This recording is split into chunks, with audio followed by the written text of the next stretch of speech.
Mr. President, are you going to sell F-35s to Turkey, and what about the legal restrictions? It's a decision we're going to make. We have a very good relationship.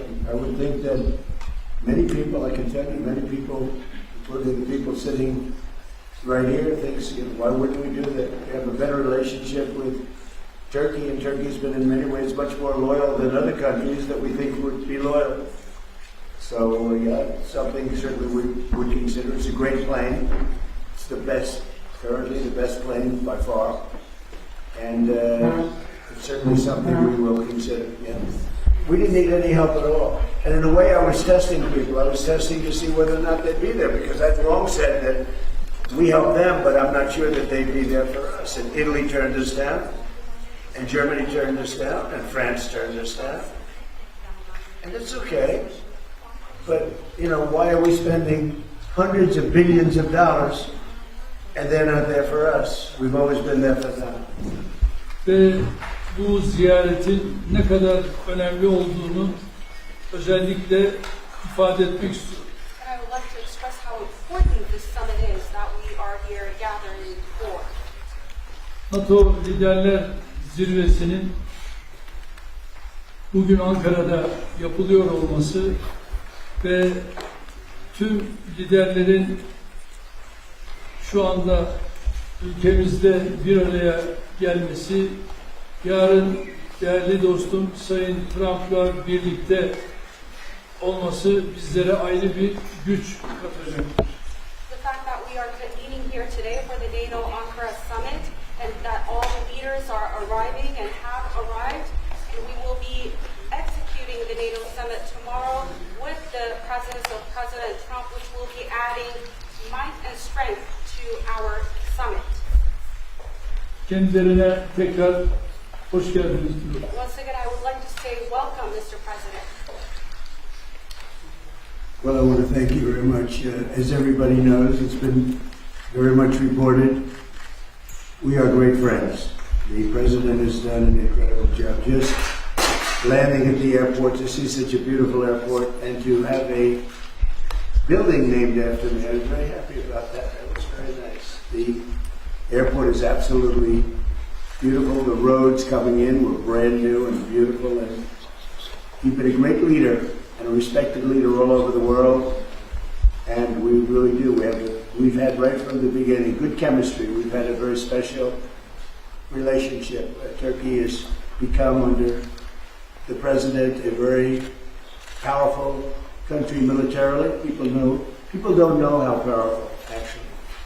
And they have a lot of our equipment, and they have a lot of great soldiers, and they're really somebody to be reckoned with. And the nice part is that because of the relationship that we have, it's all gone very well.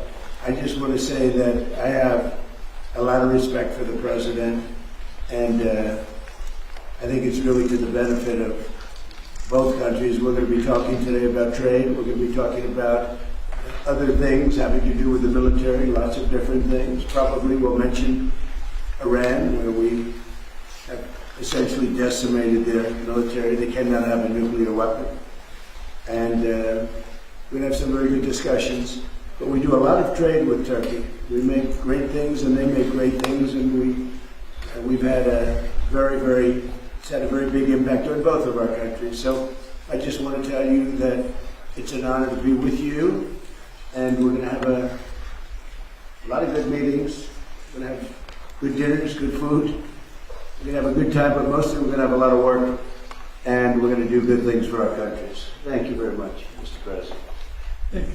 Sayın Cumhurbaşkanım, tamamına kadar geldiğiniz çok teşekkür ediyoruz. Çok uzun süren bir dostluğumuz var biliyorsunuz. Son derece saygı duyduğum, yakın bulduğum bir insansınız. Buradaki buluşmalarımızda, görüşmelerimizde 3 konudan bahsedeceğiz. Askeri, ticari ve bir de İran konusundan bahsedeceğiz. Gerçekten çok güçlüsünüz. Çok güçlü askeri ve silah sanayi açısından çok güçlü bir yerisiniz şu anda. Dolayısıyla teşekkür ediyorum ve çok iyi bir vakit geçirdiğine inanıyorum. Thank you.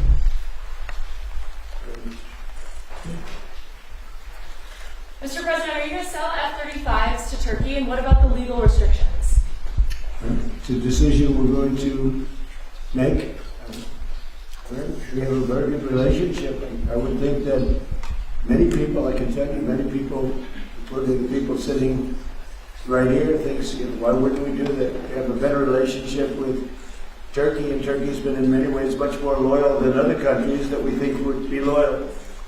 So, yeah, something certainly we would consider. It's a great plane. It's the best, currently the best plane by far. And it's certainly something we will consider, yeah. Mr. President, sir. On the S-400. Yes, Daniel? Mr. President, sir, you said, I think it was last week or 2 weeks ago, that President Erdogan was a big reason you wanted to come to the summit here. What has made your relationship with him so special, in your own words, and what do you broadly hope to achieve here at the You summit? never know why a relationship is special. Some people you get along with, and some people you don't.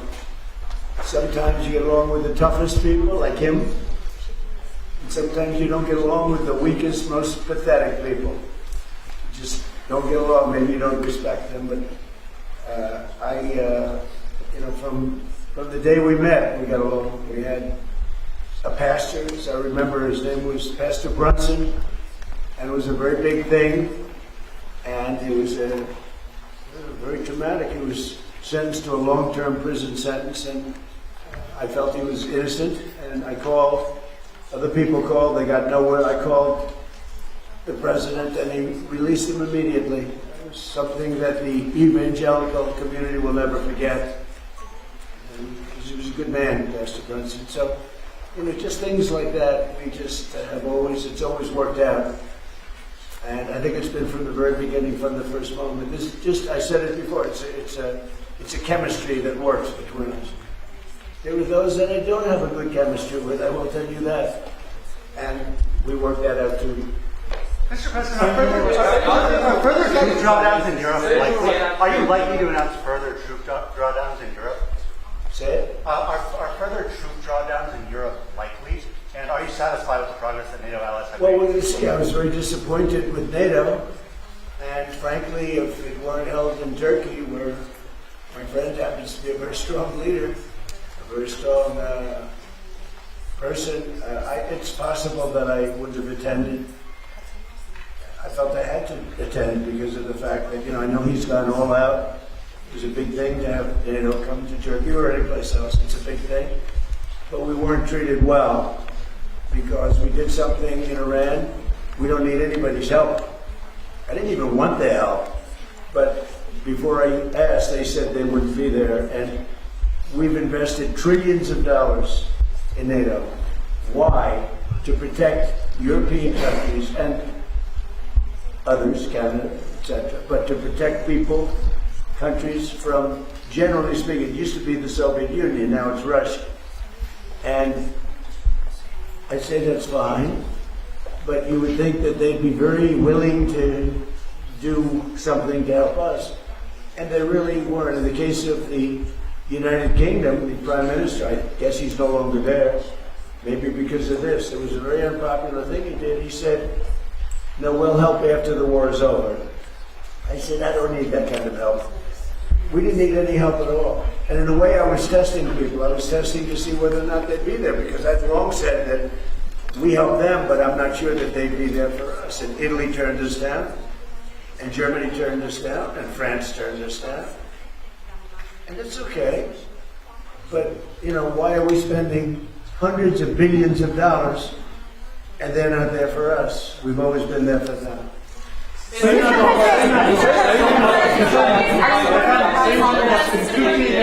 Türkiye ile Suriye arasında Türkiye'de... Sayın Cumhurbaşkanım, bir saniye. Habertürk Mehmet Araca, efendim, İran'daki savaşın sona erdirilmesi için oldukça çaba sarf ettiniz. Müzakere süreci devam ediyor ancak nihai bir anlaşma noktasına gelinmiş değil. Bundan sonraki süreçte Türkiye nasıl adım atacak İran ve ABD arasındaki müzakere sürecinin olumlu bir şekilde neticelenmesi için? Bu süreçte yine aynı şekilde bizler İran-Amerika ilişkilerini nasıl bir düzleme kavuştururuz? Onun gayreti içerisindeyiz. Elimizden geleni yapmak suretiyle dünya barışına bir adım atalım diye gerek şahsım, gerek arkadaşlarım hep birlikte çalışıyoruz. Efendim, Türkiye-ABD ilişkilerinin geliştiği bir... İşte Gazze'yi sormak isterim ben sizlere. 80 bine yakın insan hayatını kaybetti Gazze'de. Çok büyük bir yıkım var. Ateşkes sağlandı ama yer yer bu ihlaller devam ediyor. Ateşkes ihlallerinin önlenmesi için, insani yardımların Gazze'ye girebilmesi için, ayrıca Gazze'nin yeniden inşa edilebilmesi için önümüzdeki süreçte ortak atabileceğiniz adımları değerlendirecek misiniz muhatabınızla? Müsaade buyururlarsa kendisinin de bu konudaki fikirlerini almak isteriz. Teşekkür ederiz efendim. Özellikle Gazze konusunda tabii değerli dostumla bunları da konuşarak özellikle bu bölgedeki barışı sağlama için bu liderler zirvesini çok önemsiyoruz ve bu liderler zirvesinden aynı şekilde bir kararın çıkmasını da hayra yorumluyoruz ve bunun olabileceğine de ben ihtimal veriyorum. Efendim, Türkiye-ABD ilişkilerinin geliştiği bir dönemi gözlemliyoruz. 2025 yılında geçen yıl Amerika Birleşik Devletleri'ne yaptığımız ziyarette önemli ticari anlaşmalar da imzalandı. Suriye konusunda Türkiye'nin önemli bir aktör olduğunu söylemişti Sayın ABD Başkanı. Şimdi yeni dönemde gelmeden önce de Sayın Trump bir sürprizle geliyorum ifadesini kullandı. F-35'i, Kaan savaş uçaklarının motorlarını konuştuk. Acaba gündeme gelebilir mi şeklinde. Siz bu sürprizin ne olduğunu düşünüyorsunuz? Türkiye bugünkü görüşmelerden sonra istediğini alabilecek mi? Teşekkür ederim. Tabii F-35 konusu biliyorsunuz bizim için yeni bir konu değil. Ve bunu bizler Amerika ile daha önce de görüştük. Ve biz 5 uçağı da sözünü aldık ve Sayın Trump'ın bu konuda bize ayrıca sözü var ve şimdi de bu liderler zirvesinde yapacağımız görüşmelerde F-35 ile ilgili kendilerinden bu daha önce aldığımız sözün geleceğe yönelik olumlu şekilde test ettiğimizi biliyorum ve bu konuda da Sayın Trump her zaman sözünün arkasındadır. Burada yine inşallah F-35 konusunda bu liderler zirvesinden hayırlı bir karar çıkacağına inanıyorum.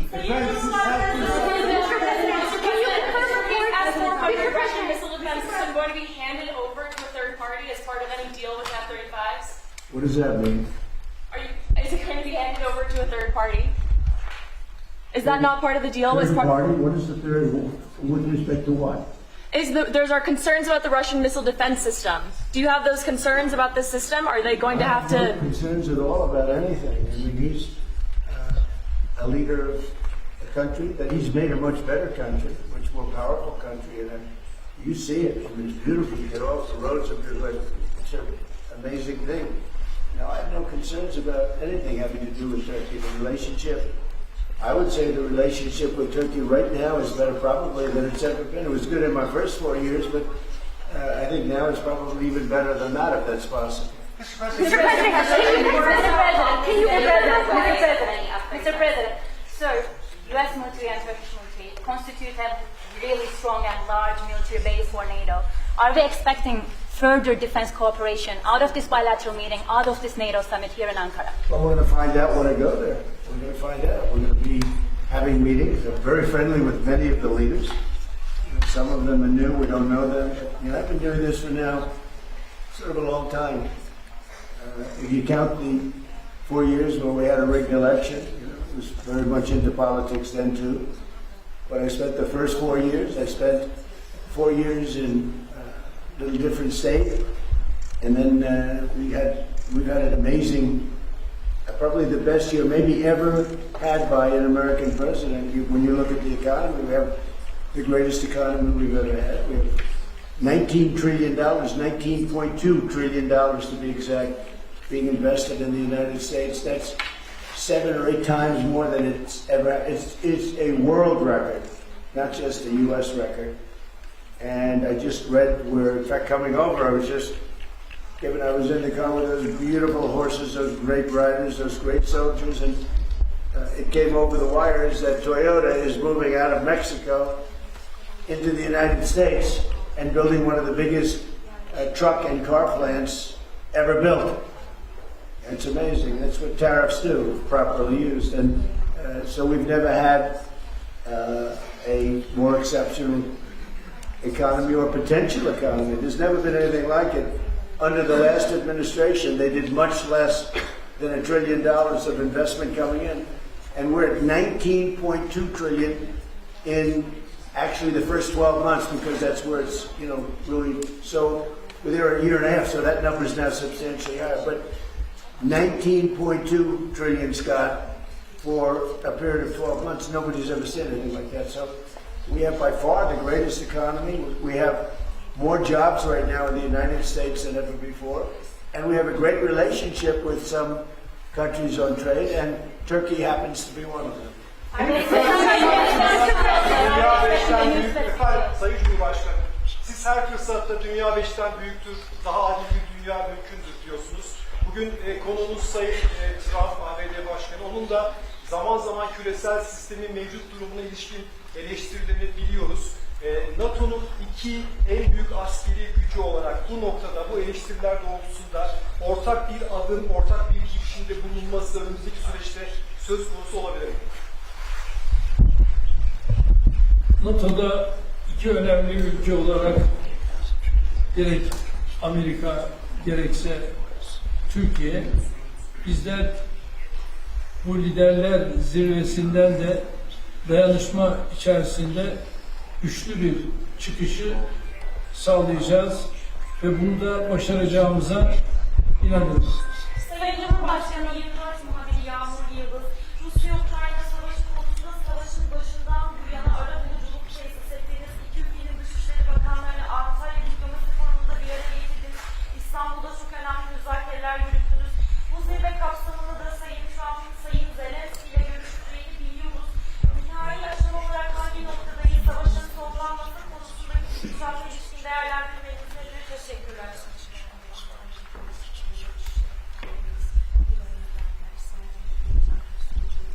Is that for me? Are you asking me, or are you asking the president? No, for President Erdogan, thank you. Sayın Başkanı, sorun size. Biz Rusya-Ukrayna arasındaki bu gelişmeleri de yine değerli dostumla burada paylaşacağız, görüşeceğiz ve ona göre de adımlarımızı atacağız. Efendim, A Haber televizyon kanalından Hatice Kübra Bal, benim sorumda aslında az önce biraz yanıtladınız ama Türkiye'nin 5. nesil uçağı Kaan motorları için F-110 motorlarından söz edeceğiz. Aynı zamanda kasa yaptırımları ve bu bağlamda da F-35 alımı ile ilgili aslında bu görüşmeden bir sonuç bekleyebilir miyiz? Onu merak ediyorum. Ben bunu daha önce değerli dostumla görüştüm ve Kaan'la ilgili onun motorları noktasında bu liderler zirvesinde bu görüşmeyi değerli dostumla tekrar bir araya geldik.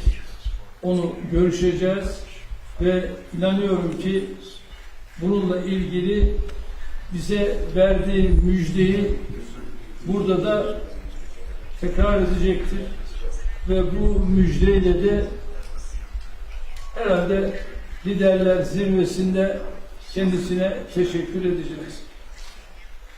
I might add that Turkey bought planes. It's the best plane, but they bought planes from the United States.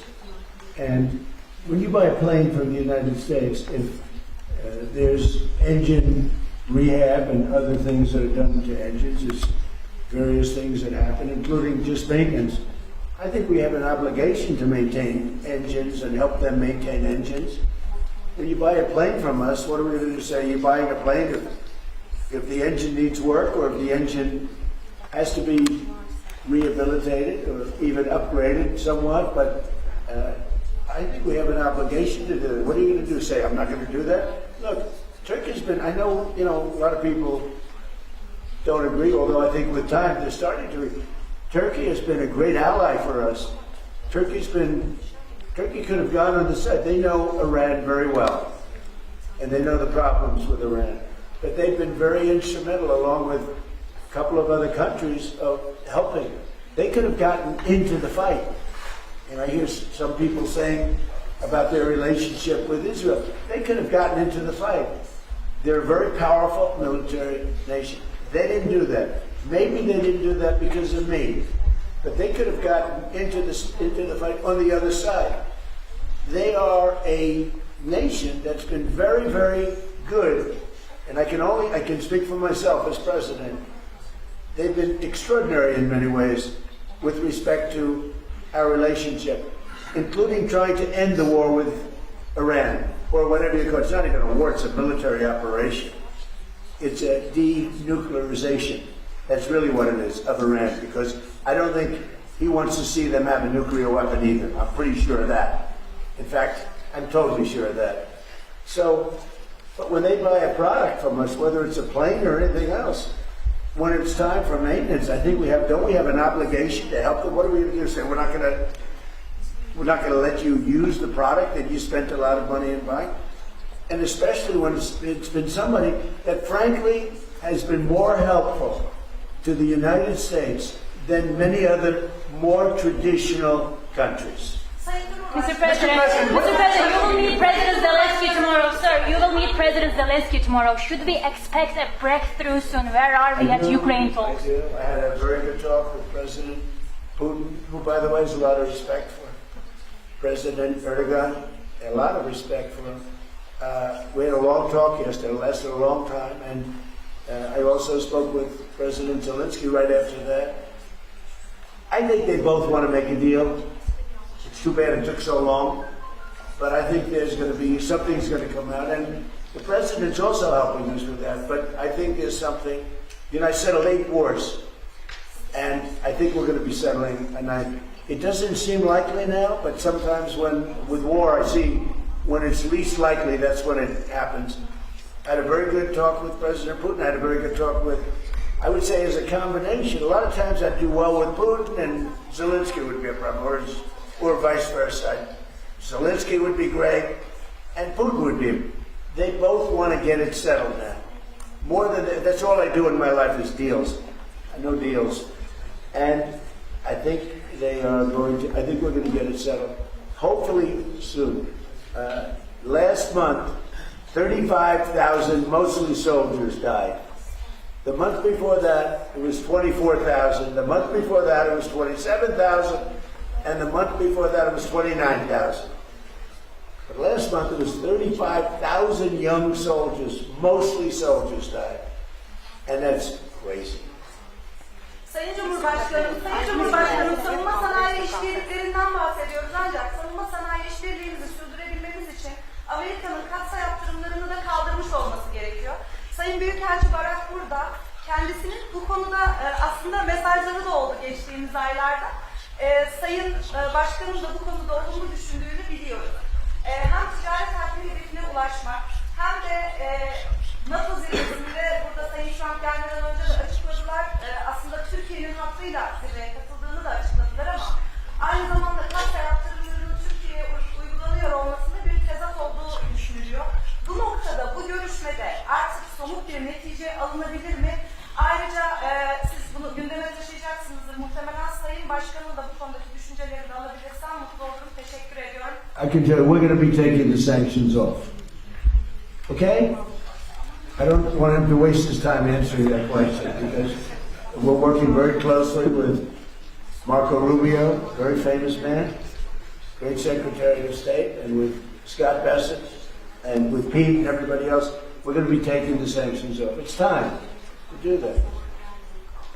Okay? Mr. President, you said that We don't want to sanction friends. It's very simple. There's plenty of people we can sanction, and we are sanctioned. We don't want to sanction friends. And because of the president, we have a very good relationship with the new leader of Syria, and he's done an amazing job. In a year and a half, he's pulled the whole country together. And I have a very great relationship with him. And somebody said, well, he's pretty rough. to put him there. I approved him along with the president. We were the two that really wanted him, and he's done a great job. He's done a great job. He's pulled it together. Not an easy job. Mr. President, you said you think the Can you clarify what you meant with your social media post yesterday with respect to Prime Minister Maloney? That True Social post with the restraining order? Oh, I don't know. I think she's a nice person, actually. We've had a good, we had a bad relationship, but it became a little bad because she refused to help us. Again, I didn't put a heavy press on her, but she refused to get involved with the Hormuz Strait, or you could also say just Iran. She refused to get involved. So it soured my relationship with her a little bit. But I like her. I think she's a nice person, actually. But I think she made a mistake. You know, they get a lot of their oil from, we don't get any of it. We have a lot of oil. The United States has more oil than anybody. And when you add Venezuela to it, it's like we have far more oil than anybody. We don't need the straits. We do this because we think it's an important thing to do. But she just wasn't there for us. And I wasn't happy about that. You can imagine, I wasn't happy about that. Mr. President, you seem to express optimism that a deal between Russia and Ukraine is close. Why do you think that? What conditions have changed? Did Putin seem... About with what? Russia-Ukraine. Did Putin seem open to any concessions that he had? Never changed. I just don't want him killing people. You know, it doesn't affect the United States. When Biden was here, he gave them hundreds of billions of dollars worth of equipment. Now I sell the equipment for, you know, fair price, full price. And I sell it not to Ukraine, I sell it to the European Union. They pay us. But with me, it's not anything to do other than I'd like to save lives.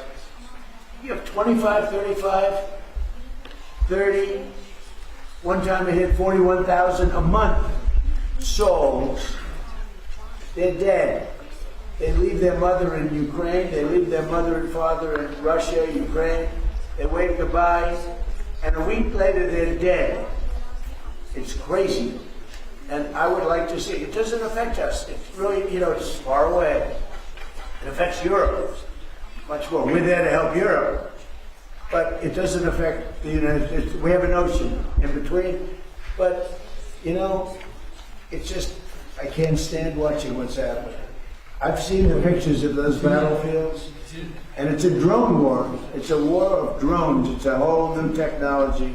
And we're actually the leader in drones now. We have the most sophisticated drones, but people wouldn't believe how violent it is. And I've seen the battlefields. They send me pictures. I actually want to say, don't send them to me. Pete, this man right here, sends me pictures.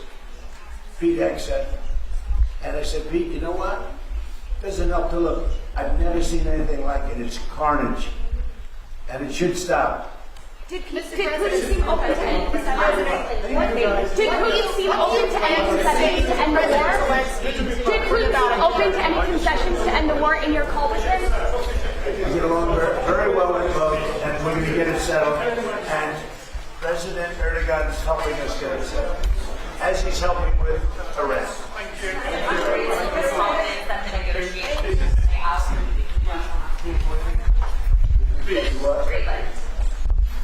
Well, that's what hurt my relationship with NATO. Denmark. Denmark doesn't spend money to really help Greenland, but it's an important part for the United States. And it's surrounded by China ships and Russian ships. And that's not going to happen. It's not going to happen. It was Greenland that, and it continues to be, that should be controlled by the United States, not by Denmark.